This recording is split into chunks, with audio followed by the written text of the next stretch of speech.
मेरा नाम है प्रशांत किशोर और हम नेता नहीं हैं। हम मंत्री विधायक नहीं थी, मुखिया सरपंच भी नहीं है। हम कुछ भी नहीं हैं। बिहार के साधारण परिवार के लड़के पूरे बिहार में संकल्प लिया है कि बिहार के हर गांव, शहर, कस्बा, पंचायत में जाएंगे पैदल चल के। हम 135 दिन से पैदल चल रहल बानी। 1100 से ज्यादा गांव पैदल चल के आवतनी। जो नेता सुरक्षा लेकर चल रहा है उसमें ज्यादातर लोग, सब तो नहीं, ज्यादातर लोग सुरक्षा इसलिए लेकर चलते हैं कि जनता से उसको भेंटे नहीं होने पाए। कहीं लोग बता रहे हैं कि विद्यालय बा टीचरे नहीं खन, टीचर बानन तो बिल्डिंगे नहीं खे, दोनों बात लइके नहीं खसन। आपका लड़का खिचड़ी खाएगा, पढ़ेगा नहीं तो मजदूर नहीं बनेगा तो कलेक्टर बनेगा। ये बात नहीं है बुझात कि आपका लड़का बीए कर लिया, एमए कर लिया, उसको चपरासी का भी नौकरी नहीं मिला है और वह धर्म जात पकड़ के लड़कल बनी रहा। चिंता कहाँ बा? अपना नहीं तो अपने बच्चों का चेहरा देखिए। आपका जिंदगी तो आधा बीत गया। अगर नहीं सुधरिएगा तो जिस गरीबी, जिस बदहाली, गुर्बत में आपका जिंदगी बीता है, इसी में आने वाली पीढ़ी और बच्चों की भी जिंदगी बीतेगी। कोई नहीं सुधार पाएगा बिहार। गांव के इस प्रांगण में आए हैं, मुझे मेरी बात रखने का अवसर दे रहे हैं, आपसे मिलने का अवसर दिया आपने, उसके लिए मैं आपका तहे दिल से शुक्रिया अदा करता हूं, धन्यवाद करता हूं। मेरा नाम है प्रशांत किशोर और हम नेता नहीं हैं। हम मंत्री विधायक नहीं थी, मुखिया सरपंच भी नहीं है। हम कुछ भी नहीं हैं। बिहार के साधारण परिवार के लड़के और हमने दल नहीं बनाया है। हम आपसे वोट मांगने भी नहीं आए। हम तो 150 लोगों के साथ पैदल चल रहे हैं। पूरे बिहार में संकल्प लिया है कि बिहार के हर गांव, शहर, कस्बा, पंचायत में जाएंगे पैदल चल के, लोगों से मिलने के लिए, ये जानने समझने के लिए, अपनी आंख से खुद देखने के लिए कि आखिर रवा समस्या बाका, रवा कौना दुख तकलीफ में जियतानी। पहले हमनी के खिस्सा कहानी में सुनत रही जा कि पुराना जमाना में जे प्रतापी राजा होत रहन तो रात में भेष बदल के निकलते थे राजा, ये देखने के लिए कि प्रजा को क्या कष्ट है। लेकिन आज जकरा के हमनी के राजा बनावत अनिजा बटन दबा के, रात के बाद तो छोड़ दी, दिनों में कोई सुध लेवे नहीं खे। बड़ नेता के तो बातें छोड़ी, जे छोटका नेता बा वो अगर गलती से आ गई तो अतना सुरक्षा लेके चलता, अतना पुलिस वाला लेके चली कि जनता से उनका भेंटे नहीं के, सबके सुरक्षा के खतरा बा। हम 135 दिन से पैदल चल रहल बानी। 1100 से ज्यादा गांव पैदल चल के आवतनी। सुबह से चलना शुरू करते हैं, जहां शाम होती है वहीं रुकते हैं, अगले दिन फिर वहीं से चलना शुरू करेंगे। हमारा कहते हैं वो कुत्तो नहीं खे काटत। देखिए हमारा जो कोनो पुलिस, कोनो सिपाही नहीं खो, कोई कुत्ता भी नहीं काट रहा है। तो जो नेता सुरक्षा लेकर चल रहा है उसमें ज्यादातर लोग, सब तो नहीं, ज्यादातर लोग सुरक्षा इसलिए लेकर चलते हैं कि जनता से उसको भेंटे नहीं होने पाए। कहीं पूछ मत दे कोई तो भैया खुदवा नहीं कब पहले। हम चले हैं आज पैदल, गांव शहर देख रहे हैं, लोगों से मिल रहे हैं। 1-1.5 बरिस लागी पूरा बिहार घूमे में। 5-6 हजार किलोमीटर चले पड़ी। अभी तो 1200-1500 किलोमीटर भइल बा। हमारा साथे सैकड़ों लोग लगे हुए हैं। कुछ लोग आप लोगों से मिलते होंगे जिसको कहता है प्रशांत किशोर के टीम के हैं। लेकिन इसके अलावा देश विदेश से मैंने 500 से ज्यादा लोगों को इकट्ठा किया है। सब बड़े बड़े विशेषज्ञों को, जानकार को, लोगों को, ताकि बिहार के विकास के लिए एक सोची समझी योजना बनाई जा सके। पदयात्रा का पहला लक्ष्य ये है कि बिहार के हर पंचायत के लिए, बिहार का नहीं, बिहार के हर पंचायत के लिए अगले 10 साल के विकास की योजना बनवा रहे हैं।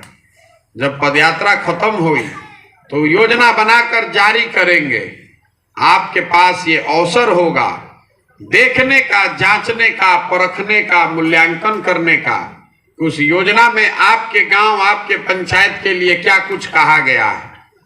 वो योजना में खाली ही ना बताई कि रवा गांव में गोइल रही हो या नाली गली खराब बा, ये सिर्फ नहीं बताएंगे कि सड़क टूटी हुई है, सड़क बनाया जाएगा। उस योजना में 3 बात जरूर बताएंगे। पहली बात कि आपके पंचायत में बच्चों के पढ़ने के लिए अच्छी व्यवस्था कैसे बनाई जाएगी। दूसरी बात, जो लोग यहाँ खेती किसानी करने वाले हैं उनकी आमदनी को बढ़ाने के लिए 10 बरस का एक प्रोग्राम बने, एक कार्यक्रम बने कि 10 बरस में बिहार के किसान की आमदनी कम से कम पंजाब के किसान के बराबर होना चाहिए। और तीसरी बात, आपके पंचायत में कैसे 500 से 1000 नए लोगों को रोजगार का अवसर दिया जा सकता है। ये तीनों बात पर योजना बनवा रहे हैं। एक एक गांव, एक एक पंचायत घूम के बनवावल जाता। जब पदयात्रा खत्म हुई तो ओकरा के रउआ देखो, अच्छा लगी तो अपनाई, ना अच्छा लगी तो फेंक दे। लेकिन हम तो आज चलता नहीं, हम आज चलल बानी तो हमारा रउआ बुझाता कि रउआ गांव में का दिक्कत बा। लोग बता रहे हैं कि विद्यालय बा, टीचरे नहीं खन, टीचर बानन तो बिल्डिंगे नहीं खे, दोनों बात तो लइके नहीं खसन। लोग बता रहे हैं कि नालियों गलियों की हालत कितनी खराब है, बिना भ्रष्टाचार के कोनो काम नहीं खे हो। लेकिन ऐजा तो रउआ रहत हनी खुद, जितना आदमी ऐजा बैठल बाड़न, खड़ा बाड़न, सब तो हमरा से ज्यादा ही अनुभवी होई, हमरा से सब ज्यादा होशियार भी बा। ऐसी कौन समस्या यहाँ है जो आपको नहीं पता है? किसको नहीं मालूम है कि यहाँ पर कितनी दिक्कत है? वो सुधर काहे नहीं रहा है, ये भी बताने चले।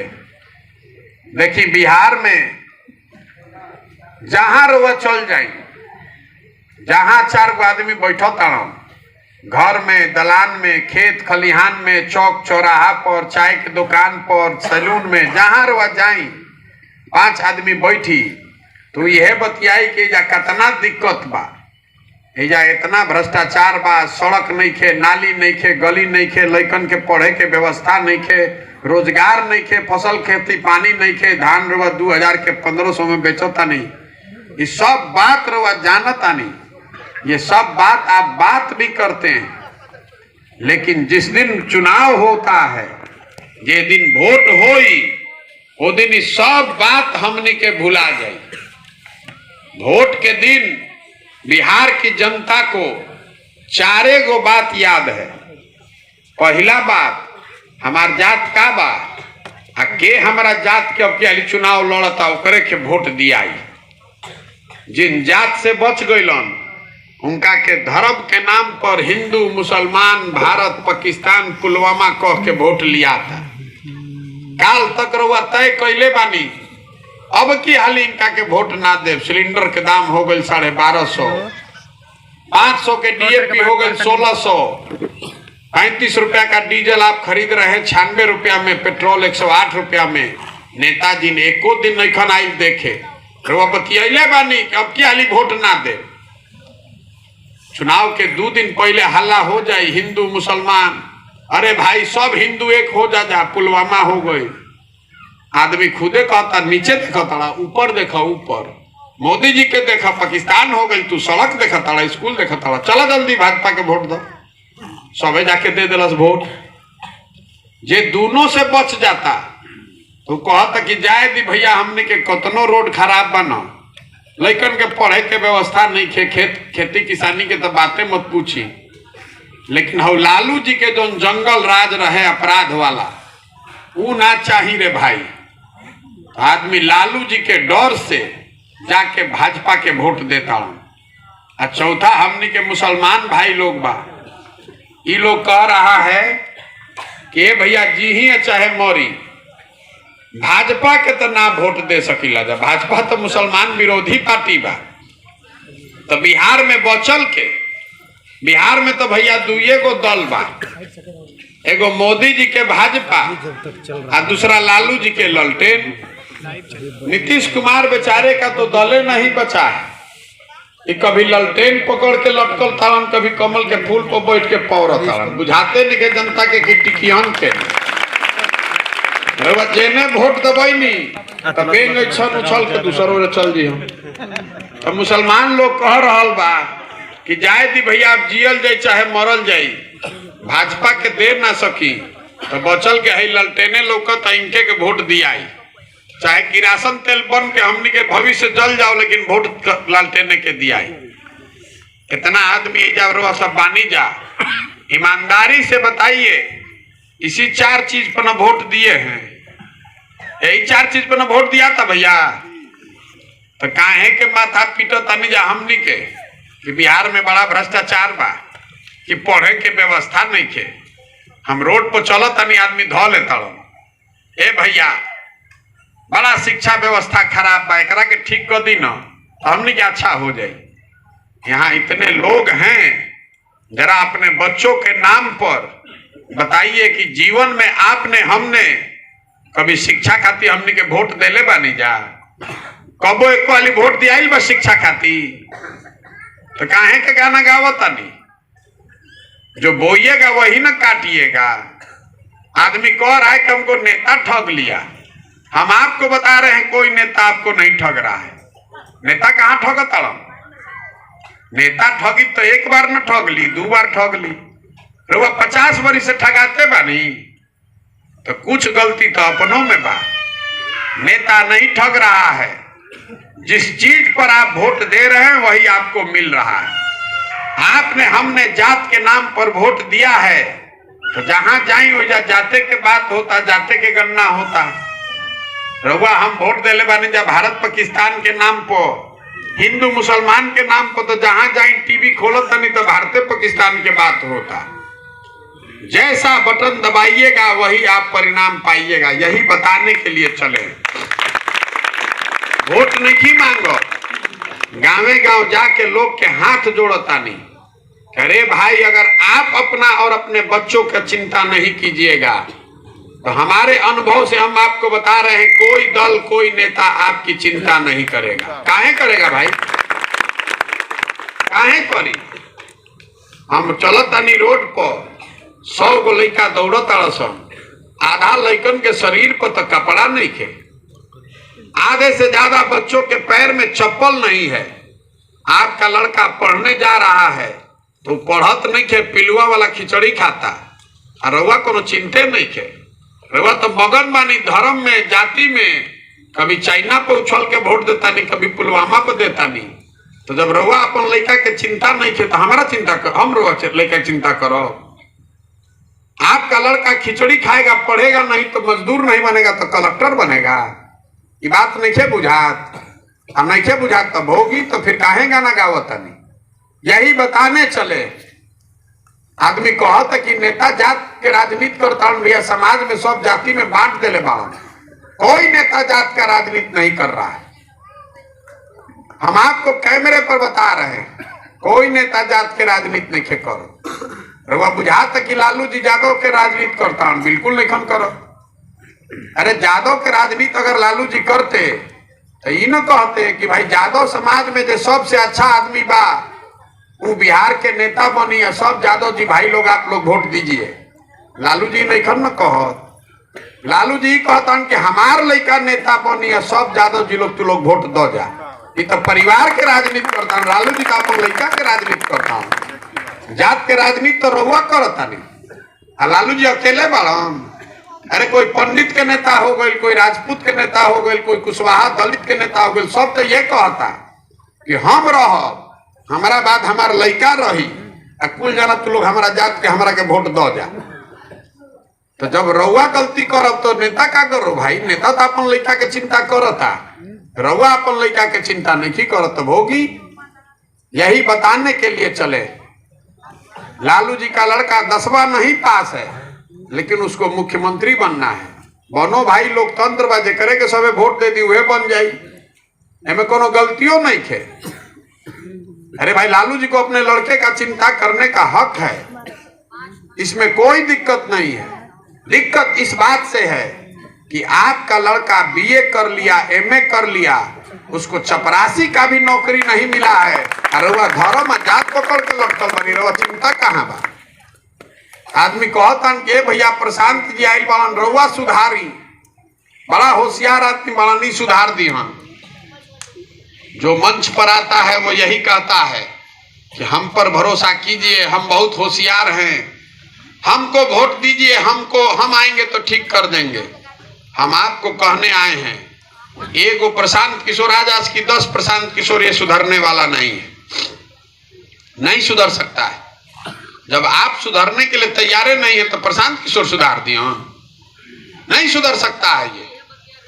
रउआ अपन चिंते नहीं खे, कोई 5 किलो अनाज पर वोट दे देलस, कोई नाली गली बनावे खातिर वोट दे देलस, कोई जात पर दे देलस, कोई धर्म पर दे देलस, तो बिहार सुधरी कैसे?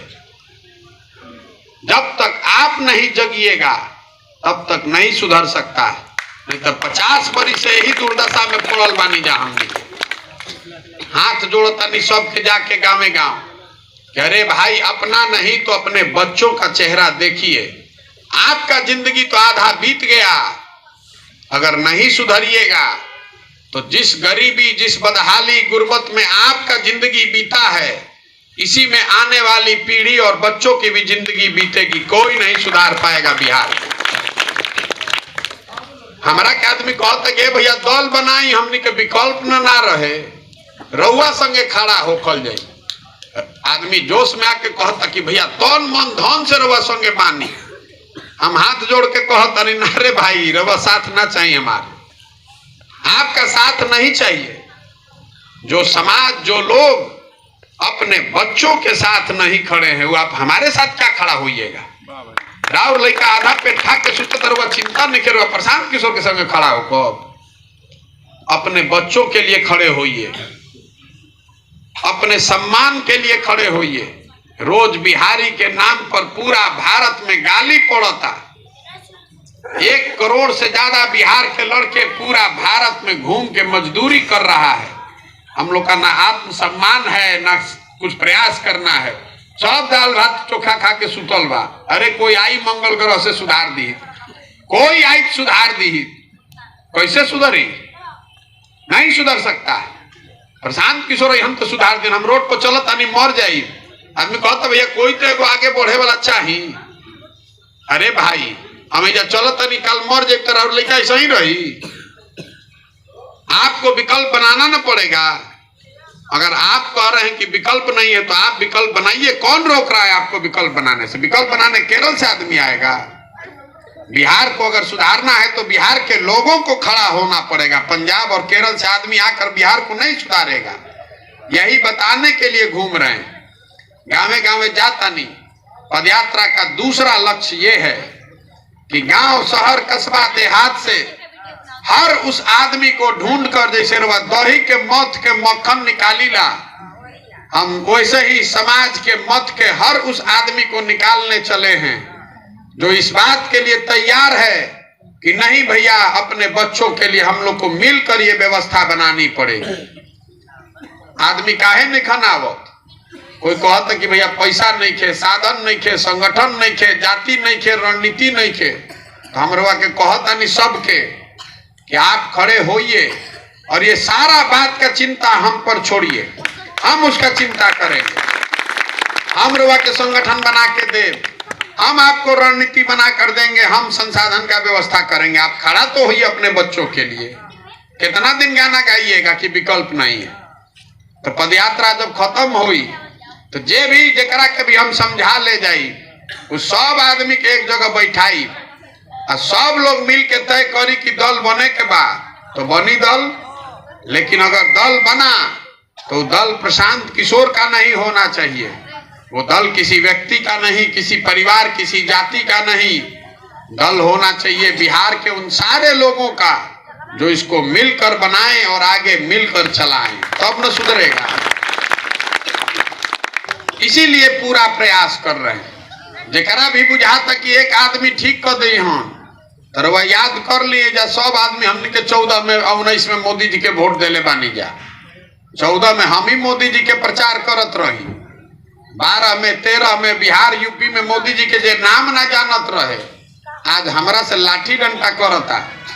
ये तारा बुझाता मोदी जी यहाँ न तो सब ठीक हो जाए, महंगाई खत्म हो जाए, देश के विकास हो जाए, बिहारों के विकास हो जाए। 40 में 39 MP हमने के जितैले बानी जा। अब विकास भइल कि ना वो छोड़ दी, मोदी जी महंगाई कम कैलन कि ना वो छोड़ दी, बिहार के लिए मोदी जी ने कुछ किया कि नहीं किया इसको भी छोड़ दीजिए। आपको कैमरे पर चुनौती देकर जा रहे हैं जितना आदमी भाजपा को वोट दिया है। 9 बरस से मोदी जी प्रधानमंत्री हैं। अगर 9 बरस में मोदी जी ने विकास के बिहार के विकास के लिए एक समीक्षा बैठक किया हो, आप हमको खबर दिखा दीजिए और कल से हम मोदी जी का झंडा लेकर घूमने के लिए तैयार। 9 बरस में एगो बैठक तक नहीं किया उस आदमी ने।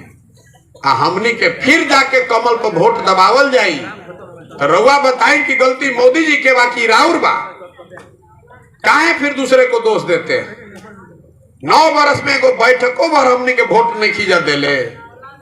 अरे 26 MP का राज्य है गुजरात, तो गुजरात में पूरा दुनिया के फैक्ट्री लागता, 1 लाख करोड़ के बुलेट ट्रेन बनता, 1.5 लाख करोड़ के सेमीकंडक्टर के फैक्ट्री लागता। अब बिहार के आदमी के एगो बैठकों भर नसीब नहीं खे।